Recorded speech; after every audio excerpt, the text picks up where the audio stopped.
están mirando, ¿verdad? Entonces, pero la misma Biblia responde a esas 9 testigos, ¿verdad? Para poder nosotros entenderlo, necesitamos precisamente los principios básicos de interpretación bíblica. Como ministerio, los expositores de la palabra somos responsables, hermano, de lo que compartimos de las Escrituras, y este tema es una herramienta que nos va a permitir darle una mejor interpretación a lo que nosotros leemos, entendemos y después compartimos. Pero quiero decirle que a veces estas enseñanzas ponen una carga muy pesada sobre nuestros hombros. Entonces el propósito de esta enseñanza no es poner una carga pesada sobre su vida, porque a veces mejor digo, no, si así es el asunto, mejor, ¿verdad? Como dijeron los discípulos, no conviene casarse, ¿verdad? Cuando el Señor habló del matrimonio, no, pues si así es el asunto, dice, no conviene casarse. O cuando habló de los ricos, qué difícil es que un rico se salve, no, pues qué difícil está eso. Entonces, a veces cuando leemos, empezamos a conocer la interpretación, eso genera una carga. Qué bueno que todos nos preocupemos, pero véanlo así, es una herramienta que queremos exponer delante del pueblo, pues para que se le faciliten las cosas. No es lo mismo quitar una tuerca con la mano a utilizar una llave, ¿verdad? Que le va a facilitar eso. Entonces, esto que vamos a dar hoy va a ser herramientas. Pasamos a la siguiente lámina, a ver si. Entonces, lo que vamos a hablar es hermenéutica, que se refiere al arte de interpretar textos escritos o hablados. Cuando escuchamos algo, también se requiere la capacidad de interpretar, o mayormente cuando leemos algo. Y no dice ahí, bien sea de carácter sagrado, como nuestras sagradas escrituras, puede ser literario, puede ser filosófico, pero cuando nosotros leemos algo, estamos necesitando interpretar para tener un correcto entendimiento de lo que leemos. Mayormente dice así mismo, a través de la hermenéutica se pretende encontrar el verdadero significado de las palabras, tanto escritas como verbales. Pasamos a la siguiente. Eso que acabamos de ver es para cualquier libro que usted pueda leer. Hay muy buenos libros, pero aún así se requiere hermenéutica para poder interpretar bien un libro.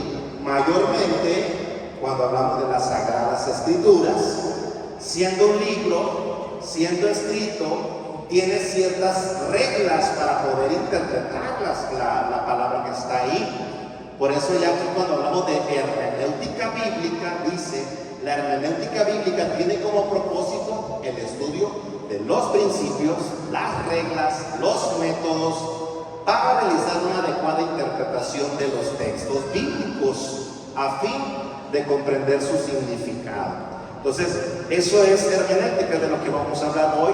Y hay un texto que el apóstol Pablo se lo recomendó a Timoteo, que es el principio de la hermenéutica bíblica, que lo encontramos en 2 de Timoteo 2:15. 2 de Timoteo 2:15. Pasamos a la siguiente.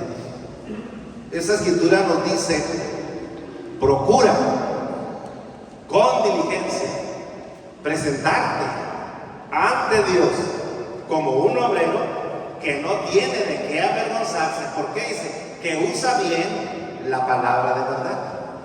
Y en las diferentes traducciones, la única palabra que cambian es usa. Algunas dicen que traza bien, otras dicen que interpreta bien o que explica bien la palabra de verdad. Entonces, el punto de la hermenéutica aquí es que nosotros debemos procurar presentarnos a Dios como obreros, que no tenemos de qué avergonzarnos, porque trazamos bien, porque interpretamos bien la palabra de verdad. Ese sería el corazón de la hermenéutica. Pasamos a la siguiente. Nos proponemos poner al alcance de los discípulos las herramientas básicas. Como le decía, este es un estudio o una clase demasiado amplia. Vamos a poner algunas de las herramientas que nos van a ayudar a interpretar la palabra. Y ahí tenemos nuestro texto. La palabra usa significa trazar, interpretar o enseñar, que enseña bien la palabra. Es importante notar que la misma palabra nos instruye a tener sumo cuidado al momento de dar una interpretación a las escrituras, a la Biblia, ¿no? Procura con diligencia hacer esto. Lo primero que vemos en esta escritura, lo que dice el apóstol Pablo es que tracemos bien. Lo que significa que hay dos posibilidades al momento de leer la Biblia y al momento de explicarla. O trazamos bien o trazamos mal. O interpretamos bien o interpretamos mal. O enseñamos bien o enseñamos mal. Así es que esto que tenemos aquí es el principio que tenemos. Es una posibilidad que todos tenemos. Y yo creo que la mayoría, cuando empezamos a leer la escritura y a compartir la escritura, hermano, no siempre trazábamos bien. De repente trazábamos mal. Le dábamos a un texto una interpretación que no era, ¿verdad? Con mucho amor, pero al final no era la interpretación. Ahora, ¿cuál es el problema cuando trazamos mal? Hacemos decir a la Biblia lo que no dice. Ese es el problema cuando trazamos mal. Es que la palabra de Dios dice así y así, luego citamos en la escritura y resulta que no dice así y así. Entonces estamos haciendo decir a la Biblia lo que no dice. Pasamos a la siguiente. ¿Qué es trazar? En el dibujo, en la arquitectura, el trazar significa de un punto bien definido a otro punto bien definido. En este caso, la línea roja nos marca, haga de cuenta que el primer punto es un texto bíblico que está bien fundamentado y el otro punto es otro texto bíblico bien fundamentado, pero ahí el trazo no fue correcto, no le dio el blanco. Pusimos un texto que no coincidía, no concordaba con el punto que nosotros estamos hablando. Entonces, ¿qué es trazar bien? Vamos a poner una figura de lo que es trazar bien. Es de un punto bien definido a otro punto bien definido. De una parte de la escritura bien fundamentada a otra parte de la escritura bien, que están completamente relacionadas, que están hablando exactamente del mismo tema, que están relacionados, ya sea proféticamente, textualmente, bueno, pero tiene una relación directa. Trazar mal es hacer decir en la Biblia lo que no dice. Amén. Y nosotros queremos ser lo más acertados, los más acercados a la interpretación de la escritura. Pasamos a la siguiente. De ahí lo que Pablo le dijo a Timoteo: ten cuidado de ti mismo. Y luego de la doctrina, de la enseñanza. ¿Por qué? Dice, pues haciendo eso, primeramente a ti mismo salvarás y también a los que te oyeren, ¿verdad? Con los que le estás compartiendo tú la enseñanza. El Señor Jesucristo fue un poquito más recio en el siguiente texto, si le damos ahí. El Señor era medio drástico, ¿no? El Señor dijo, dejadlos, son ciegos, guías de ciegos. Y si el ciego guiara al ciego, ambos caerán al pozo. Es una lectura con amor, hermano, así nos lo dijo el Señor, ¿verdad? Entonces, pasamos al siguiente punto. ¿Quién traza mal la escritura? ¿Quién traza mal la escritura? Hay algunos orígenes del mal trazo, pero cuando hablamos de trazar mal, de torcer, de darle un significado diferente, nosotros miramos en el primer libro, el testimonio de la escritura, Génesis 3:1 dice, empero la serpiente era astuta, más que todos los animales del campo, que el Señor Dios había hecho, la cual dijo a la mujer. Ya empieza a hablar la serpiente. ¿Qué dice? Como que Dios os ha dicho, no comáis de todo árbol del fruto. A ver, ¿quién me dice? ¿Dónde está la torcedura ahí? ¿Quién un valiente que diga, hermano, esta es la torcedura? A ver, aquí está un pastor. A ver. Vale que el pastor diga. Sí, pues. Que el Señor nunca dijo que no comiera de ninguno de los árboles, solamente de uno. Amén. Amén. Por los que no escucharon a nuestro pastor, o sea, Dios no dijo que no coman de todo árbol. Dios dijo, nomás hay uno del cual no comerás. Al contrario, pasamos, le damos un clic ahí. Al contrario, dijo, de todos los árboles del huerto puedes comer, menos del árbol de la ciencia del bien y del mal. Pero Satanás lo revolvió como que parecía que era lo mismo, pero llevaba una intención de hacer ver a nuestro Dios como egoísta, que no nos deja disfrutar de todo. Cuando Dios dijo, puedes disfrutar todo, menos de este. ¿verdad? Es una enorme diferencia de todo algo del mundo. Dos tipos de personas. Ya vimos al enemigo de nuestras almas, él es especialista en torcer, ese es su trabajo, pero en nuestra humanidad, ya como seres humanos, incluso como creyentes en Cristo, dice 2 de Pedro 3, verso 15 y 16, estamos viendo quienes tuercen, es decir, le interpretan mal la escritura. Dice, y tener entendido que la paciencia de nuestro Señor es para salvación, como también nuestro amado hermano Pablo, según la sabiduría que le ha sido dada, os ha escrito en casi todas sus epístolas, hablando de ellas, de estas cosas. Y luego dice, entre las cuales hay algunas difíciles de entender, las cuales voy a mencionar. Los indoctos y los inconstantes tuercen. Y luego dice, como también las otras escrituras, para su propia perdición. Es verdad que hay escrituras difíciles de entender, hermano. Yo sinceramente hay cosas que me puede preguntar y yo voy a decirle, ¿sabe qué? Está difícil de entender. Pero el indocto y el inconstante tuercen tanto las cosas difíciles como las que no están tan difíciles, ¿verdad? Y también nos dice el efecto para su propia perdición. Entonces, ¿qué es un indocto? Pasamos a la siguiente. La palabra indocto se compone de dos palabras, es in y docto. La palabra in viene de sin, significa sin. Docto significa doctrina, significa enseñanza. Entonces, un indocto es cualquier persona que no tiene enseñanza, sin doctrina, sin enseñanza. Y un indocto o una persona sin doctrina puede ser natural. Lo más natural que nosotros tenemos es que cuando nacimos no sabíamos nada. Todo lo hemos ido aprendiendo. Entonces, cuando venimos a conocer del Señor, nos entregamos a Él, hermano, pues nuestro conocimiento bíblico es muy pobre. Pero si estamos aprendiendo, si estamos escudriñando, si tenemos maestros, entonces el indocto deja de ser indocto, deja de ser sin doctrina. No es problema ser indocto natural. ¿Por qué? Porque el indocto se soluciona fácil. ¿Cómo se soluciona? Pues aprendiendo, como enseñándole. Entonces, pero cuando una persona es indocta y viene la palabra y la lee, tiene la posibilidad garantizada de que va a malinterpretar las escrituras. Incluso hay unos que dicen, pues como dice la Biblia, ayúdate que yo te ayudaré. Caray, ese texto no salió, ¿verdad?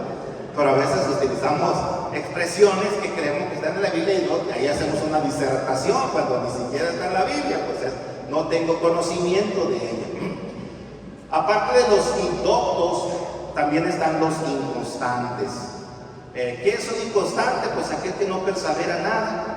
A veces es una llamarada en la iglesia, un fuego, ¿verdad? Anda bajando el fuego del tercer cielo y a veces ni se aparece en la iglesia, o a veces está ahí como un carboncito apagado.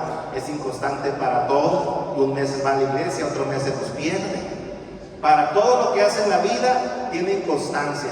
Ahí estamos en presencia de un problema del espíritu de la persona. Tiene un problema espiritual. La inconstancia es un problema espiritual. Entonces, ahí hay que corregir ese error. Vamos a pasar dice la escritura, el hombre de doblado ánimo es inconstante en todos sus caminos, ¿verdad? Ese es lo que habla de la inconstancia. Pero hablando de indoctos, hay uno que es natural, el que no ha tenido la oportunidad de aprender, nadie le ha enseñado. Pero ¿qué pasa cuando el hermano, la hermana, el ministro o el pastor tiene maestros que le pueden enseñar o ampliar el conocimiento, pero sigue siendo indocto, es decir, sigue torciendo la escritura? Estamos en presencia de otra clase de indoctos.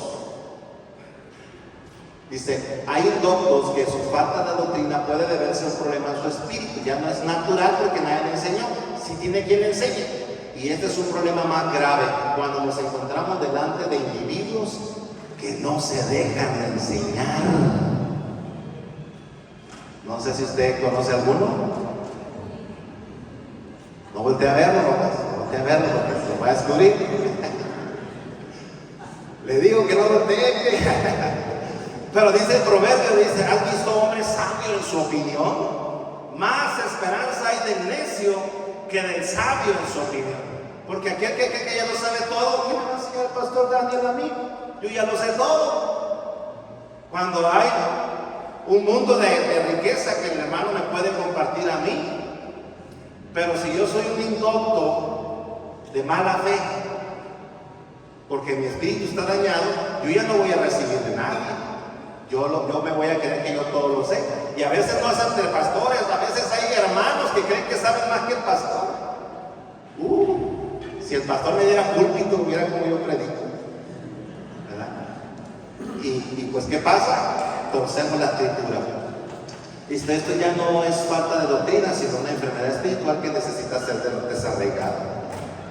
¿Qué debemos hacer con un indocto? Pues el indocto natural tiene que aprender, tiene que ser enseñado, y el inconstante debe definirse. Hay una expresión del inconstante que es preocupante, hermano. La inconstancia también se refiere a un carácter débil en cuanto a seguir o no al Señor.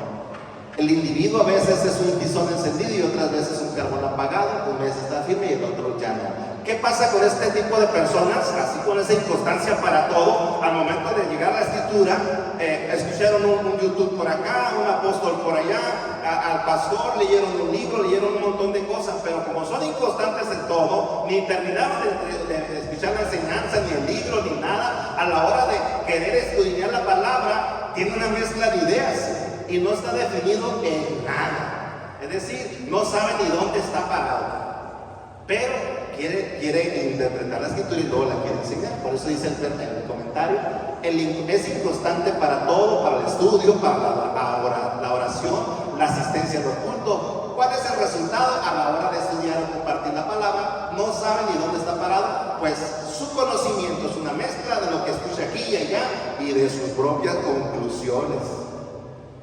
Imagínense. Ahora vamos a pasar a otro punto, hermano, de lo que es la hermenéutica. Ya es un poquito más. Esto fue como una concientización de la responsabilidad de trazar bien. La hermenéutica dice: el indocto debe ser enseñado, amén, y el inconstante debe definirse y afirmarse. Pasamos a la siguiente. En este segundo punto se basa toda la hermenéutica en estos dos principios que vamos a ver. Se llaman principios naturales y principios espirituales. En eso basaríamos toda la hermenéutica. Ahí el apóstol Pablo habla de esa diferencia del hombre natural y el hombre espiritual.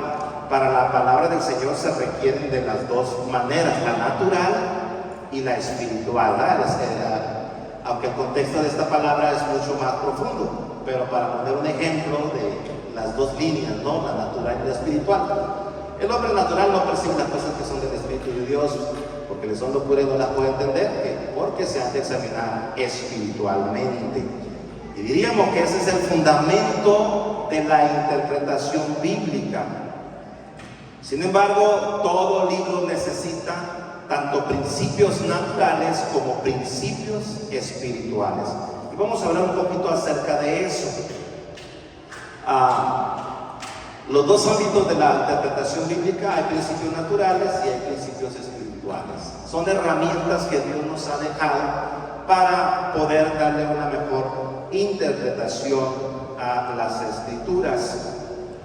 Los principios naturales, ¿qué son los principios naturales? Todo texto escrito, incluso todo texto verbal, porque hay texto hablado, dice, requiere de la herramienta tradicional de la interpretación. Como le hablaba al principio, puede ser filosófico, literario o sagrado el libro, pero tiene sus reglas de interpretación, que son conocimientos, son datos que se refieren a la formación del libro santo, cómo se fue conformando, cómo se estructuró, su contenido, sus reglas gramaticales, todo lo que tenga que ver su contexto, las diferentes versiones de la Biblia, los diccionarios, las concordancias. Todo esto está dentro de los principios naturales. Por ejemplo, en mi juventud, le voy a dar un ejemplo, Yo, cuando agarraba mi Biblia, yo creí que así como yo la recibí, así había salido original. Entonces, conforme uno va aprendiendo, me doy cuenta que no es un libro, sino que es una colección de libros que fue escrita por aproximadamente 40 hombres en un periodo de 1600 años. Entonces, eso me va ampliando a mí mi conocimiento, y al momento de leer la escritura, saber que este libro tuvo muchos autores, muchos escritores, perdón, un solo autor, pero muchos escritores, y eso me va dando a mí una herramienta para poder interpretar. Eso se llaman principios naturales. Vamos a ver algunos pocos, hermanos, si el tiempo nos lo permite, y esos principios naturales, como el día de hoy, se pueden traspasar de hombre de Dios a hombre de Dios, de siervo de Dios a siervo de Dios. Todos estos principios se pueden compartir.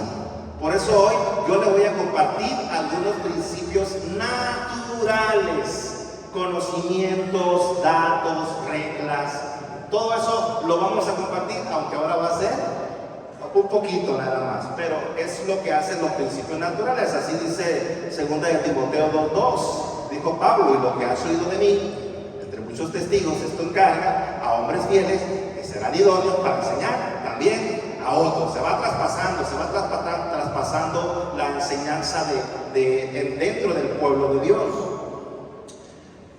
Un libro común necesita de la hermenéutica tradicional. Como cualquier libro necesita esa herramienta, pero la Biblia, además de la hermenéutica tradicional, requiere de los principios espirituales, es decir, del Espíritu Santo. Cualquier otro libro, hermano, que usted lea, pues usted agarra herramientas de hermenéutica y usted va a dar una interpretación. Pero para leer la Biblia, toda la hermenéutica que usted conozca no será suficiente para poder entender la palabra de Dios. Ahí definitivamente, hermano, necesitamos al Espíritu Santo. No podemos decir: es que yo sé mucha hermenéutica y por eso yo voy a interpretar bien. No, puedo usar todas esas herramientas. Sin embargo, aparte de las herramientas que son naturales, vamos a necesitar definitivamente las herramientas espirituales. Dice, ¿qué son los principios espirituales? Aquí tenemos algunos ejemplos de lo que son principios espirituales. Primera de Timoteo 1:5, Pablo habla de algunos de estos principios espirituales, porque dice: pues el propósito de este mandamiento es, empieza a mencionar, caridad nacida del corazón limpio, buena conciencia, fe no fingida, y pues le podemos agregar nosotros la vida de oración, amor a las escrituras y nuestro ministerio, el ministerio que Dios nos ha dado. Fíjese qué curioso, cuando una persona es evangelista, el Señor le da de la misma escritura la capacidad de interpretar la escritura para salvación, vamos a poder decir. Pero si tienes el ministerio de pastor, la misma escritura, el Espíritu Santo te va a dar entendimiento para que disciernas cómo alimentar al pueblo. Como nuestro pastor Martín nos decía ayer, para entender la revelación de acuerdo a tu ministerio. Si eres maestro, pues también, cuando un maestro lee la Biblia, vamos a poner este ejemplo, está un pastor, está el evangelista, está el maestro y está leyendo la misma escritura. Cada uno, por Espíritu de Dios, según el ministerio que tiene, va a entender o va a recibir una revelación de esa escritura. Por eso es muy importante el ministerio que Dios nos ha dado, porque en base a nuestro ministerio, el Espíritu Santo va a operar para que la palabra que tú escudriñas pueda alimentar al pueblo según esa necesidad. Si necesitas un maestro, si necesitas un pastor, si necesitas un evangelista, ¿verdad? Y nosotros como ministerio tenemos que entender, porque yo escucho al evangelista y digo, yo lo entiendo diferente, pero no está mal el evangelista, está trazando bien porque su ministerio le está dando esa revelación. Claro, la oración, el amar la palabra de Dios, porque si yo solamente busco o leo la escritura cuando me toca exponer un tema, Nos dice el pastor, prepárate porque te toca para el otro domingo. Pues esa semana es de consagración y leo la Biblia. Pero cuando no nos toca predicar, la Biblia ya en el ropero, allá en el último cajón, y no leemos. Pero sí queremos tener principio de interpretación. Entonces se requiere amor, amar la palabra de Dios, porque es ahí donde Dios nos va a dar. Los principios espirituales determinan la comprensión de la Escritura. Esa es la base, es el fundamento de todo hijo de Dios, los principios espirituales. ¿Por qué? Porque es la relación personal entre nuestro Dios y nosotros, porque es el medio como Dios se comunica de una manera directa con nosotros, nos abre nuestro entendimiento, nos da sentido, y porque Él está con nosotros cuando nosotros leemos la palabra. Qué hermoso es, no sé cuánto les ha pasado experiencia que están leyendo y cuando menos piensen ya está uno derramado en lágrimas, porque Dios nos da algo, porque podemos entender algo de la palabra y está uno gozándose, comiendo palabra de Dios, porque es una relación personal con Él. Entonces cuando viene eso a tu vida, tú te puedes parar y empezar a predicar la palabra con una fe, con una autoridad, y vas a ministrar en la iglesia porque fue Dios el que puso algo en ti para bendecir a la iglesia. Eso es lo más precioso que puede pasar en un ministerio. Porque las habilidades humanas son buenas, hermano, trazar un mensaje es bueno, pero cuando Dios, hermano, el maestro de maestros, pone una palabra en ti porque ama su palabra, hermano, eso es algo extraordinario, algo maravilloso. Entonces tenemos que entender eso, dice la palabra, Proverbios 2, 3 al 6. Si clamares a la inteligencia y a la prudencia, des tu voz. Si como a la plata la buscares y la escudriñares como a tesoro, entonces entenderás el temor de Jehová y hallarás el conocimiento de Dios, porque Jehová da la sabiduría y de su boca viene el conocimiento y la inteligencia. Podríamos, hermano, hablar mucho acerca de los principios espirituales, pero eso, por más que yo le hable, no se lo puedo transmitir. ¿A quién le corresponde? A cada uno de nosotros. Los principios espirituales es responsabilidad directa de cada hijo de Dios. Ahí se va a marcar la diferencia entre un predicador y otro, entre un ministrador y otro. No en el conocimiento, puede ir a la misma escuela, puede recibir la misma enseñanza, pero los principios naturales que tú tengas en tu vida, el amor a Dios, la oración, el buscar de la guianza del Espíritu Santo, va a hacer la diferencia cuando tú traces la palabra. Y eso, cada quien. Principios naturales se comparten, los espirituales, cada quien es responsable. Pasamos al libro. Este es un principio espiritual, dice: toda escritura es inspirada por Dios y es útil para enseñar, para redarguir, para corregir, para instruir en justicia. Si usted quiere recibir de la palabra del Señor, usted tiene que tener, dice, la Biblia es el único libro cuyo autor está vivo hoy y siempre.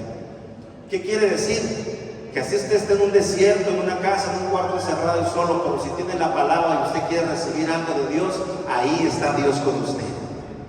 Habla mi vida, Señor. Dame algo. Más si eres un pastor, un predicador.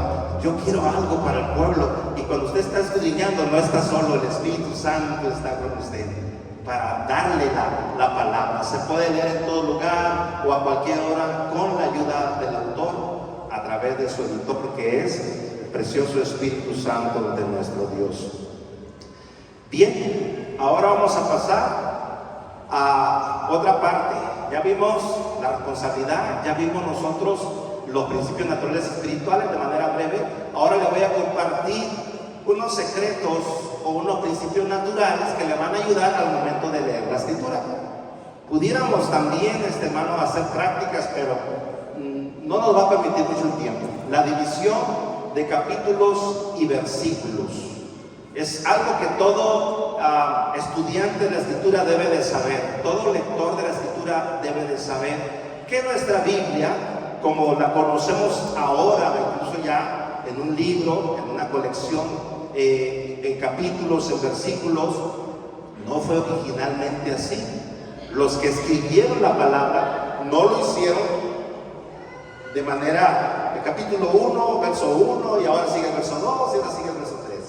La mejor manera de entender esto es que son cartas.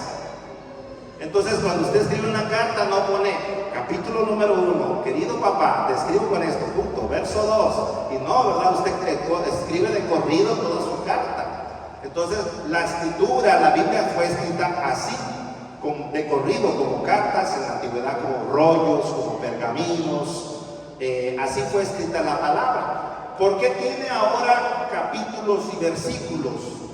¿Por qué ahora incluso tiene títulos y subtítulos en algunos versos? La intención de los que nos hicieron llegar la escritura hasta hoy es para facilitarnos la búsqueda de algún punto de la escritura. Imagínense el profeta Isaías, usted menciona una frase del profeta Isaías, pero ¿en qué parte está? Usted mira que el Señor Jesús citaba a los apóstoles, a los evangelistas, los 4 evangelios, como esto fue dicho para que se cumpliese lo que dijo el profeta. Pero no le ponen la cita, porque no había citas. Entonces, las citas fueron hechas para nuestra facilidad de encontrar los textos. Entonces, tienen ese beneficio, tienen esa ventaja, pero también tienen desventajas que a nosotros nos conviene conocer. Pasamos a la siguiente. La división de capítulos se la debemos a Esteban Acton, arzobispo de Canterbury, en el año 1228. Y la división de versículos, la primera es de Santos Paganino en 1528. Y la división actual se la debemos a Roberto Estienne en 1555. Todos los versículos del Antiguo Testamento tomó todos e introdujo su propia división del Nuevo Testamento. Las divisiones, y este punto grábeselo, no son inspiradas, no son originales. ¿Qué significa que no son inspiradas? Que no fue Dios, que no fue el Espíritu Santo quien guió a estos hombres para poder dividir capítulo 1, capítulo 2, capítulo 3, versículo 1, 2, 3, 4, 5. No hubo inspiración, fue 100% capacidad humana, de una persona que tiene una capacidad humana, pero la humanidad tiene problemas, tiene defectos, tiene errores. Entonces, nuestras divisiones de la Biblia tienen errores. No la Biblia, ojo, las divisiones. Entonces, estas divisiones hacen o trozan a veces el significado de algunas escrituras. A ver, si tienen su escritura, vamos a irnos a la siguiente página para poner un ejemplo de un versículo. Lean ese versículo y ahí está en la pantalla. ¿Qué entienden en ese versículo? Viniendo de la parte del norte, la dorada claridad. En Dios hay una majestad terrible. Así está el verso. El que lo dividió dijo: aquí se acaba el versículo anterior, ponemos este, se acaba este, se sigue el versículo posterior. Pero ¿qué dice? Viniendo del norte, la dorada claridad. En Dios hay una majestad terrible. Si le quitamos nosotros las divisiones, si usted va a su escritura, a ponerle un clic a ver si pusimos la... No, regresamos. Busque Job 37:22, si trae con su Biblia. Si no trajo dulces de con un creyente. ¡Auch! ¿Ya tiene ahí la escritura? A ver, ¿dónde es ese corte? ¿Cuál es el problema de ese corte de que pusieron el versículo ahí? A ver, híjole, a ver un pastor que nos diga.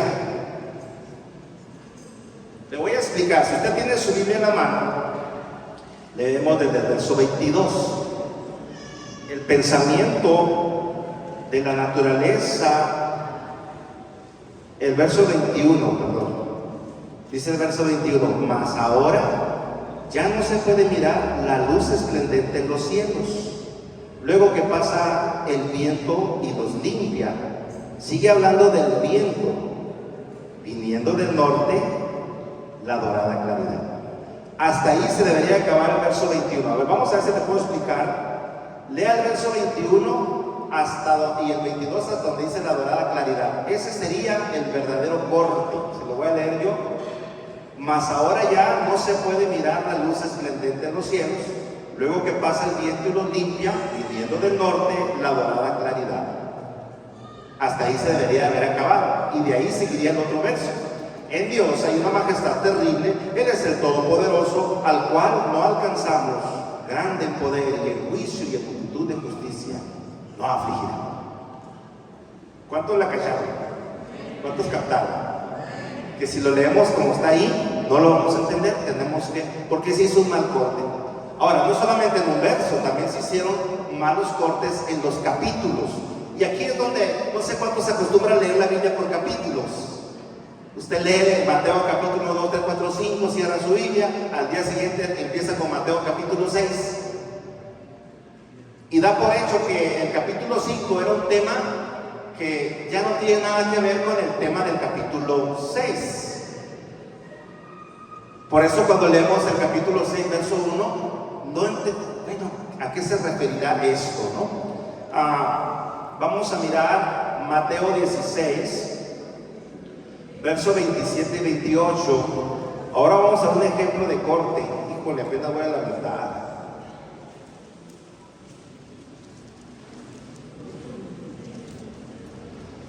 Mateo 16, verso 27.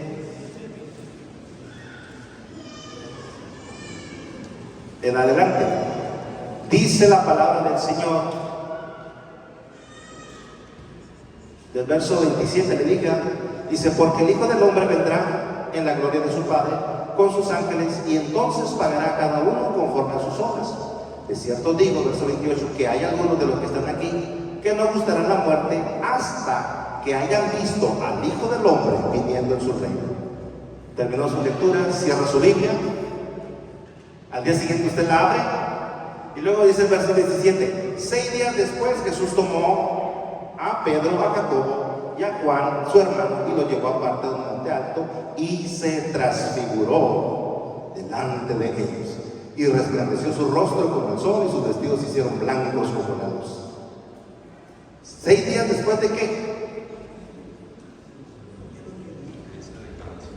Entonces vemos que en Mateo el que hizo los cortes juzgó que se acababa en el verso 28 la expresión, pero de cierto digo que hay algunos de los que están aquí que no gustarán la muerte hasta que vean al Hijo de Dios venido en su gloria. Se acabó, ¡pum! Vámonos a irnos a Marcos capítulo 9. Marcos 9. Estamos explicando que estos cortes a veces nos impiden ver una verdad sencilla en la palabra. Dice Marcos 9:1, también les digo, de cierto os digo que hay algunos de los que están aquí que no gustarán la muerte hasta que hayan visto el reino de Dios venido con poder.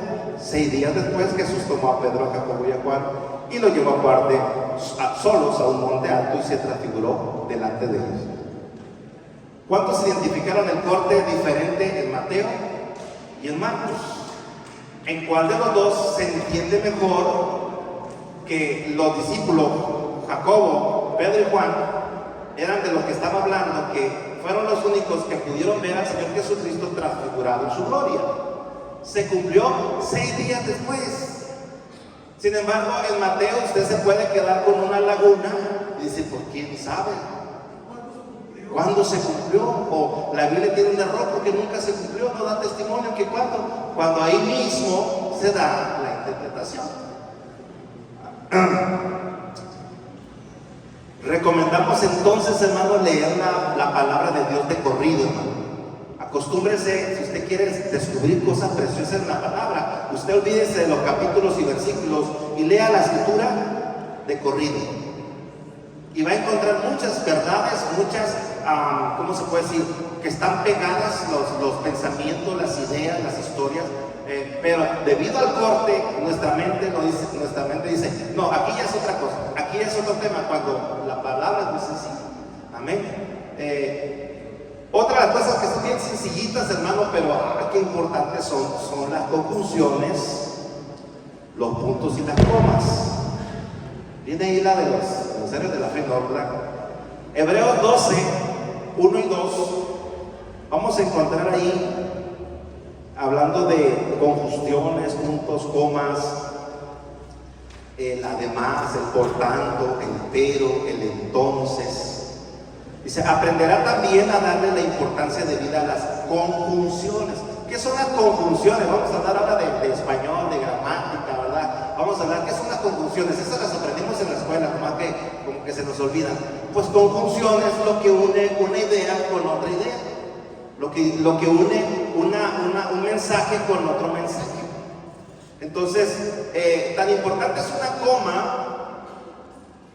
Por ejemplo, ahí tenemos la expresión dice sufragio efectivo, coma, no reelección. Le pregunto, eso que está ahí, ¿está a favor o en contra de la elección, de la reelección? El primero.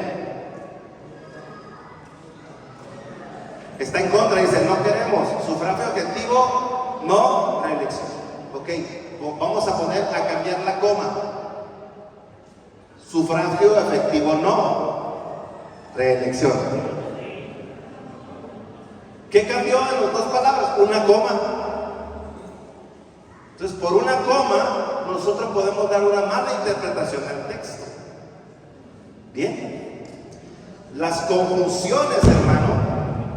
La palabra por tanto. ¿Qué significa por tanto? Hay muchos capítulos que empiezan por tanto, como en Hebreos 12:1. Por tanto significa por esta causa, por esta razón. Y por esta razón, si leemos ahí, por tanto, por esta causa, es necesario que con más diligencia atendamos a las cosas que hemos oído, no sea que nos deslicemos. Por esta causa, la pregunta es, ¿cuál es la causa? Hebreos 2:1, así empieza el capítulo. Y si usted empieza a leer, porque se cortó, usted empieza a leer el texto y aparte la conjunción le dice, por tanto, por esta causa, lo primero que usted se debe preguntar es, ¿y cuál es la causa? Sencillamente el capítulo 1 empieza diciendo, ¿no? Dios, habiendo hablado muchas veces en otros tiempos a los padres por los profetas, ahora nos ha hablado por su Hijo. Y empieza a hablar de cómo Dios habla. Luego ya todo el capítulo 1 es de que Dios nos ha hablado. Luego el capítulo 2 dice, por esta causa, porque Dios nos ha hablado, es necesario que con más diligencia atendamos a las cosas que hemos oído, no sea que nos escurramos. Ahí está la respuesta de cuál es la causa, de que tenemos que poner atención a lo que hemos oído. Son ejemplos sencillos, hermano. Proverbios dice 2:5, entonces entenderás el temor de Jehová y hallarás el conocimiento de Dios. La palabra entonces es una condición que si no se cumple entonces no tenemos el temor ni el conocimiento. ¿Cuál es la condición para hallar el conocimiento y el temor de Dios? Lo leímos hace ratito. Si como a la plata la buscares, como a tesoros escudriñares, entonces esa expresión entonces es un condicionante. Cuando leemos la Biblia y aparece la palabra entonces, tenemos que ver cuál es la condición que nos pide. Tengo que ir a buscar esa condición. Entonces es una condición que se debe cumplir para recibir lo prometido. Amén. Los pasajes paralelos, hermano, también enriquecen mucho, amplían mucho la información de nuestro estudio. Hay un ejemplo, a ver si están las citas ahí, pasamos a las citas. Otra. La abominación espantosa, hermano, temas proféticos. Aquí los apasionados de la profecía, agárrense, porque ahorita vamos a hablar de profecía. Tenemos pasajes paralelos. ¿Qué es un pasaje paralelo? De diferentes partes de la Biblia que hablan exactamente del mismo tema. Eso es un pasaje paralelo. Nos encontramos mayormente en los evangelios: Mateo, Marcos, Lucas y Juan. Si usted busca anotar esas citas, no vamos a tener tiempo de buscarlas. Mateo 24, 14 y 19 habla lo mismo que Marcos 13 al 19 y Lucas 21, 17 al 23. Cuando usted lea los tres pasajes paralelos, va a llegar a la conclusión que la abominación espantosa es Jerusalén rodeada de los ejércitos. Amén. El último sitio de Jerusalén, según la información que nos dan los pasajes paralelos. Pasamos al siguiente, hermano, porque ya estamos casi para cerrar. Esta herramienta que vamos a dar es una de las más importantes, lo que son los contextos. Pasemos a la siguiente. El contexto es una herramienta principal, fácil de usar, fácil de entender, pero difícil de usar. El contexto de la escritura depende de la información que tenga de la palabra y del conocimiento que usted tenga de la palabra, conocimiento general de la Biblia. Si usted no conoce Biblia, los contextos no le van a ayudar mucho, pero le vamos a dar algunas herramientas. Se necesita conocimiento de la escritura, se necesita conocer historia del pueblo de la Biblia, y historia de la iglesia, e historia de la Biblia. Todas estas cosas están dentro del contexto de la palabra. El contexto, le vamos a dar rápido a todas estas. La serie del discurso. ¿Qué es un contexto?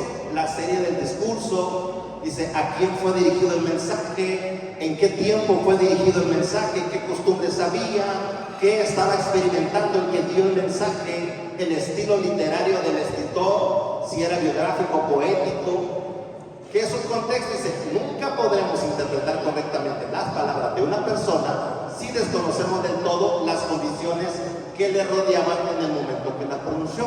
En otras palabras, el contexto es la brújula que me dice dónde estoy y hacia dónde debo de ir. Pasamos al siguiente. Un ejemplo de un contexto, el más común, es el contexto cercano. ¿Qué es el contexto cercano?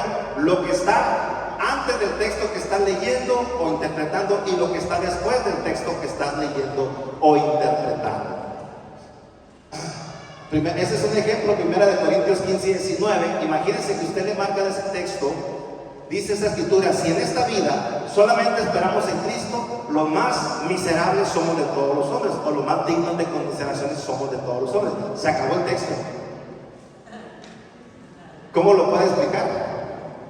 Con el contexto cercano. Se va hacia atrás y se va hacia adelante, ¿verdad? Ese texto está ahí porque el pasaje dice, Pablo empieza a disertar acerca de la resurrección. ¿Cómo dicen algunos que no hay resurrección?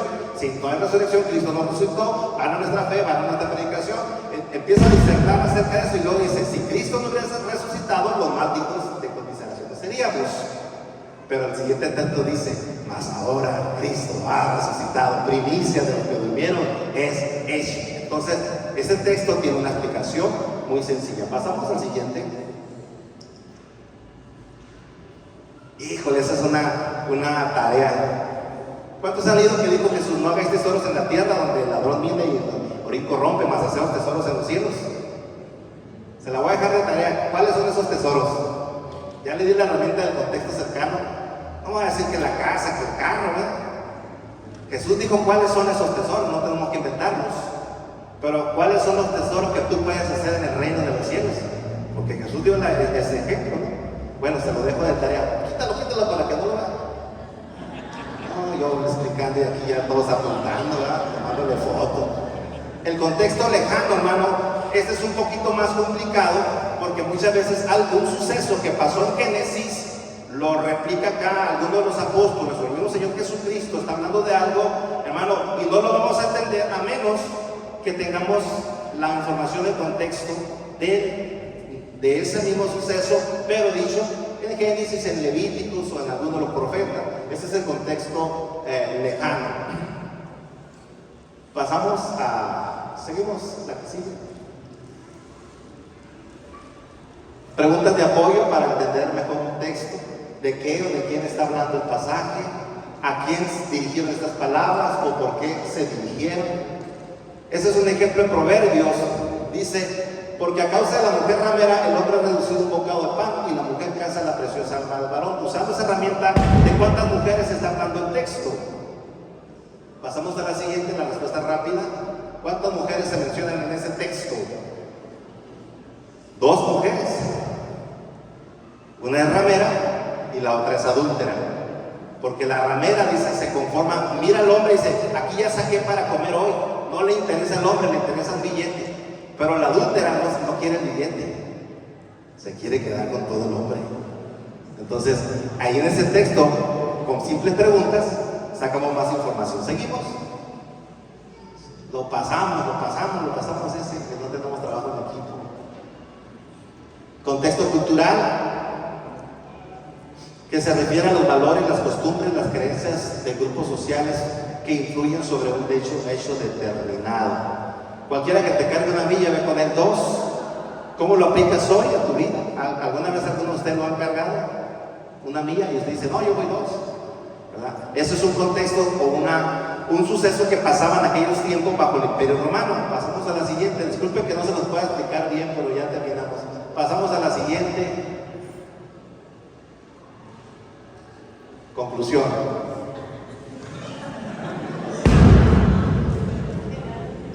Los principios naturales de interpretación se pueden ir aumentando en la medida que descubrimos otros datos y hechos. Aquí les dejamos algunas herramientas para que puedan sacar más provecho del estudio de la Sagrada Escritura, sin olvidar que siempre el Maestro de Maestros es nuestro Señor Jesucristo. Hermanos, Dios los bendiga.